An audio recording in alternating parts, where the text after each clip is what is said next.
You're going to love this guy. He's very calm, insightful. He crushed it with startups. He's now advising businesses, coaching executives, owners, CEOs, and we got into the details of what he's all about and what he's doing. You're going to love it. A lot of takeaways. So let's go jump in.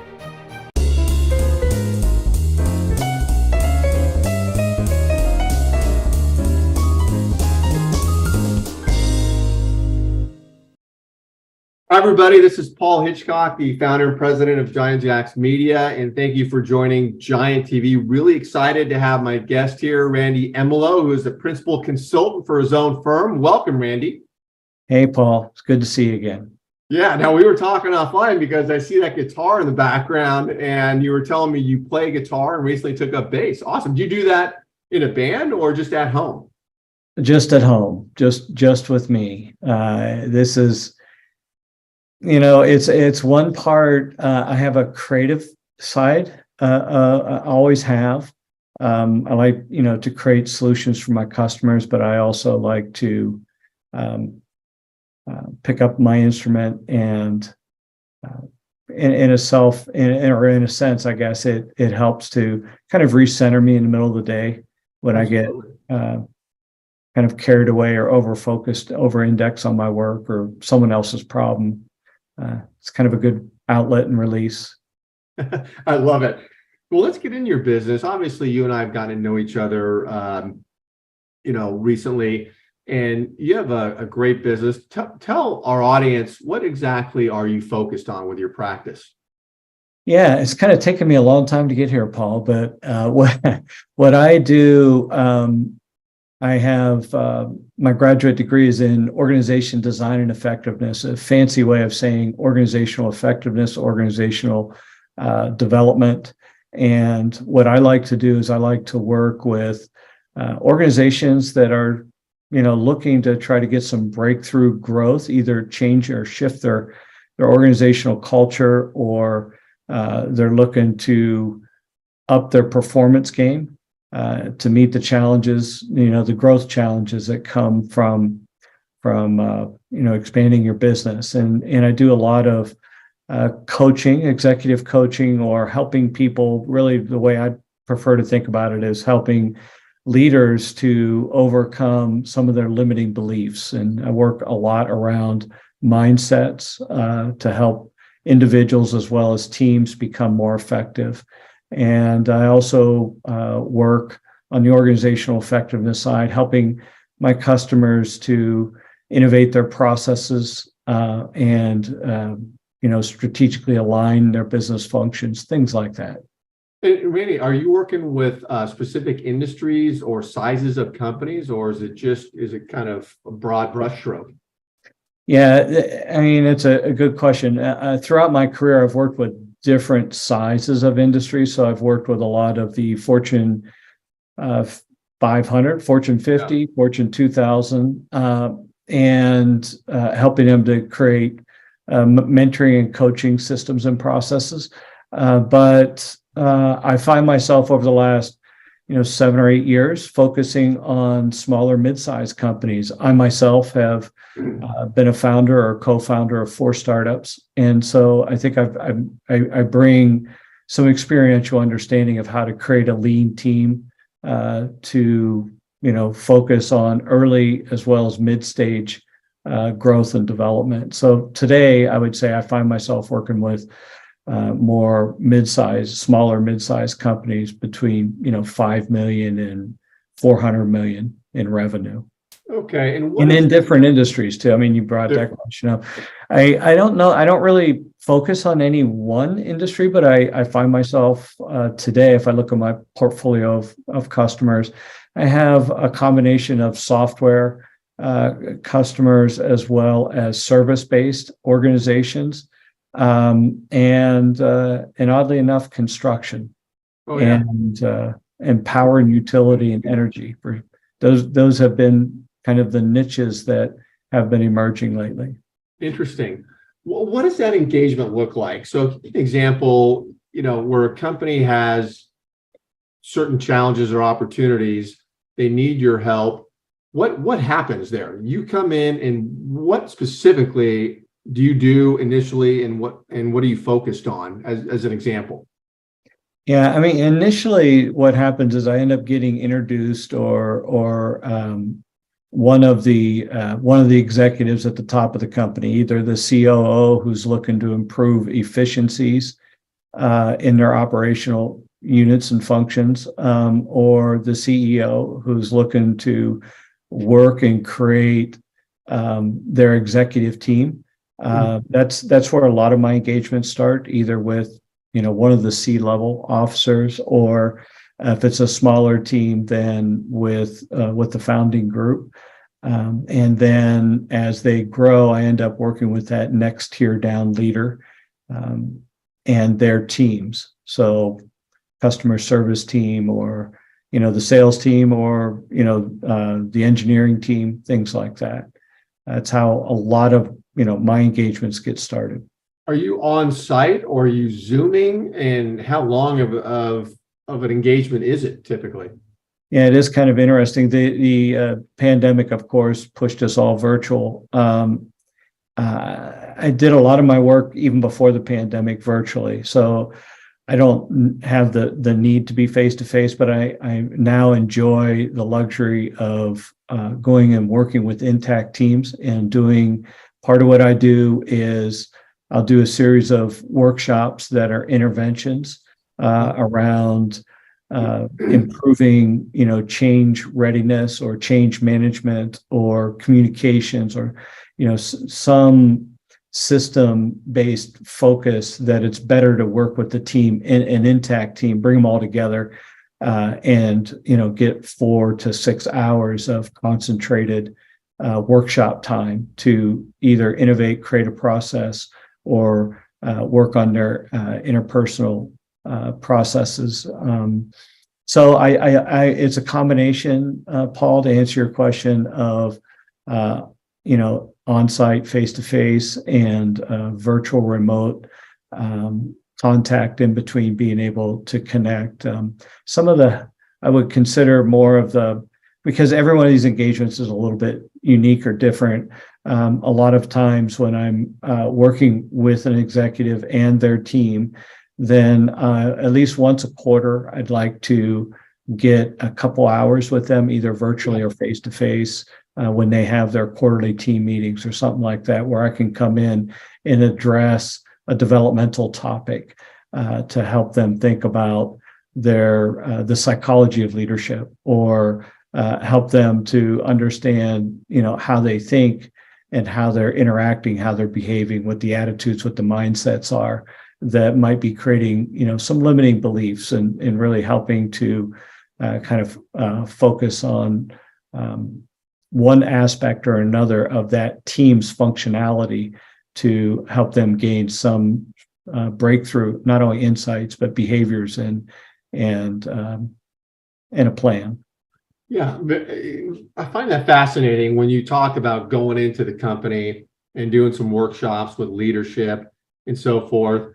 As I have an image of that, where are you all sitting around a table? Are you up in front? What is your role? Is your role facilitator? Do you get pushback? I mean, I imagine at some level you've got to ingratiate yourself, get people to trust you, right? Respect you, so that you can get things done. I mean, what does it look like in the trenches? Yeah, I come from a background. I was an experiential trainer for a period of time in my life, and so I bring that with me. And these workshops are all going to be hands-on. It's more or less inductive learning, so they're going to learn as they do. And we'll so, for instance, next week I'll travel out to North Carolina. I live in Denver. I'll be traveling out to North Carolina with one of my customers, meeting with the heads of their operational units, and we'll be taking them through a 3-hour interventive workshop around their change management practices. And what we'll end up doing is having them identify, based off of the leaders that are there, what are the current change initiatives, and what kind of resistance and barriers to adoption that they're having, and we'll workshop it together. And so it's one part learning. I am I love training in the sense of helping people to understand frameworks and models that they can repeat, and then putting their hands on those frameworks and actually applying them to their real work, so that they walk away with some, not just insights, but they walk away with some skills and some practices that they can repeat. Yeah, and you've got to be a great listener. Is that a fair statement? I mean, it can't be you just talking and going in there and, right? I mean, you've got to sit back and really intake, I would imagine. Yeah, I personally, Paul, believe in using, an instrument of one type or another. There's a bunch of different instruments I use, but it is around the individual. So even if we're working with a team, really helping that individual to get in touch with, in a sense, what is their contributions, what are the strengths they bring, and then also bridging differences and gaps. So I spend a lot of time, helping the individual to play nice with the process and to gain insights. I really spend, and sometimes it's really challenging because if you're working with, I have an engagement going on right now where I'm working with a power company and working with linemen and foremen and supervisors who do safety observations in the field, and you're really dealing with guild craft workers, and it's a whole different mindset. And I have some of that experience in my background. So yeah, I look to try to, build a bridge of understanding and do a lot of time, seeking to understand, as St. Francis would say. Yeah, no, I get it. And then I know you were involved in startups. You've had a very successful career, and there's a big leap from that to what you're doing now. You've got your own thing going on, and was it like in your mind? Was it just felt natural to make that leap for you? And was there sort of a transition period at all, or what was the motivation for doing it? Well, money and necessity are always been the motivators in my life. But aside from that, my pure passion, when I was engaged, even in the early phases of, organizational building at the foundational stage, at startup phase, I always wanted to do what I'm doing now.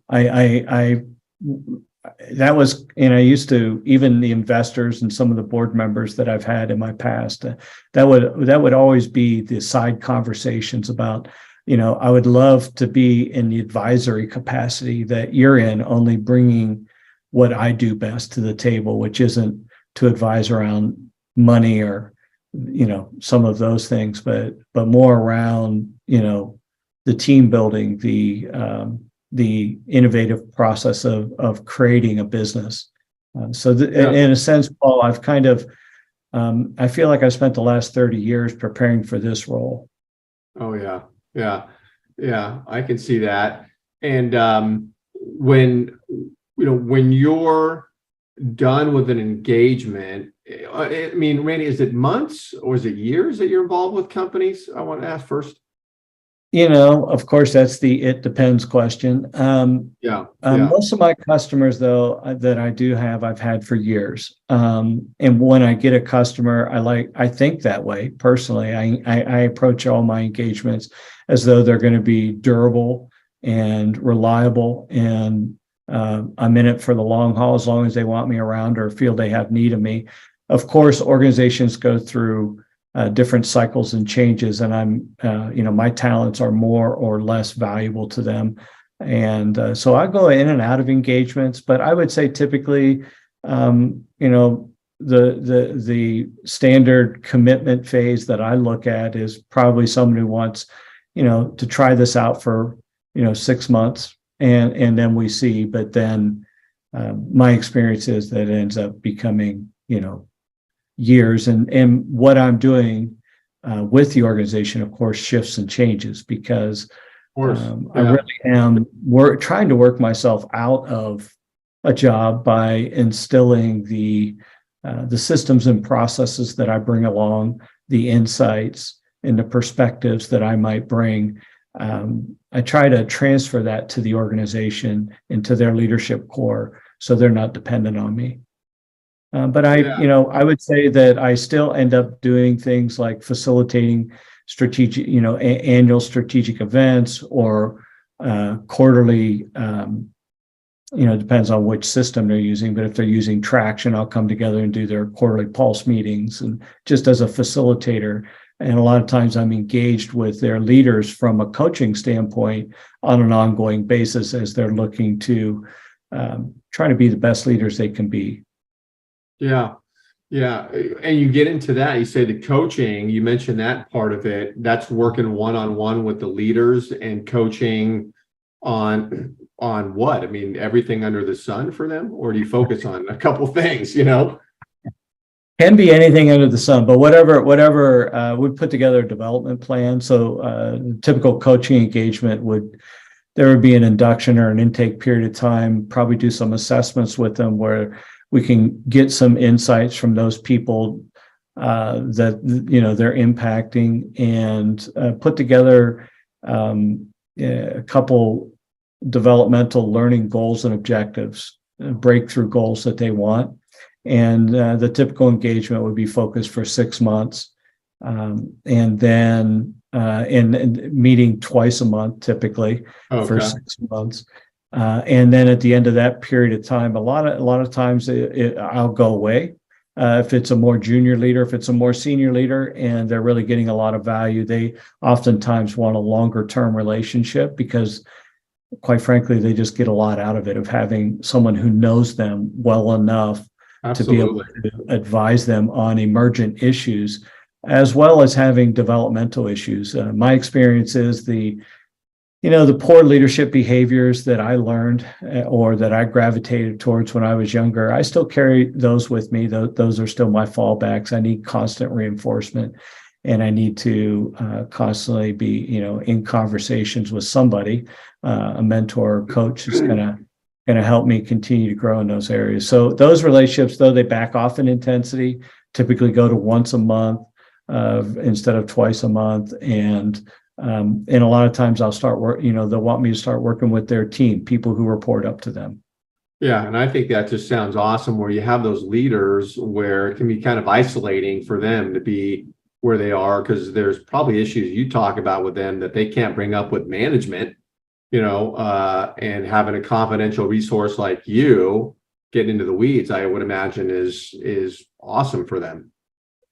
Yeah, it can create a nice rhythm if I'm working with a leadership team or a group, to have some one-on-one conversations interspersed with some workshops that maybe a group or a team of leaders come together so they can learn concepts together and share, industry specific understandings around how, you apply those processes, whether it's building trust or, teamwork or, managing conflict or creating accountability mindsets or whatever it might be that, they're typically, or they want to be focused on as a functional group, but then working at one-on-one, with several of those leaders who have, one-on-one engagements with me to kind of on a day-to-day basis, how do they normalize this practice? That's a lot of time. The issue isn't, people grasping new concepts or getting new ideas as to what they can do. In fact, if you have assertive, aggressive leaders, they're constantly trying out new things. The issue is, taking those things that work for them and creating consistent habitual behaviors. And so, running those in and creating long-term behavioral change, that typically takes, coaching support. Yeah, I love it. And I want to tell people here that, if you want to get connected to Randy, I highly suggest it. We're live streaming this everywhere. So whether you're watching this on Facebook, YouTube, LinkedIn, wherever it is, Randy's information is either up here, down here, or on either side. But get connected. Randy, great guy to know. I know you give out a lot of information, or constantly teaching, guiding with the stuff that you're doing for those that are connected with you. Randy, great information. I've got to ask you before we sign off here, because I'm a big music guy too. So when you do play that guitar to get away from business, what are you playing? Stairway to Heaven, or what is it? I am, it's interesting. I'm probably a product of my generation, right? So I like Americana folk music as well as, standard rock. There's nothing better to get rid of some frustrations than, picking up and doing some rock or jazz fusion. So those are my genres. I love it. I love it. Well, Randy, thanks so much for being on here. Great information. I mean, you and I could talk forever about this stuff, but I want to have you back on, track this, and yeah, thank you very much. And thank you, Paul. I really appreciate what you do for people like me. Absolutely. All right. We'll see you next time. Thank you so much.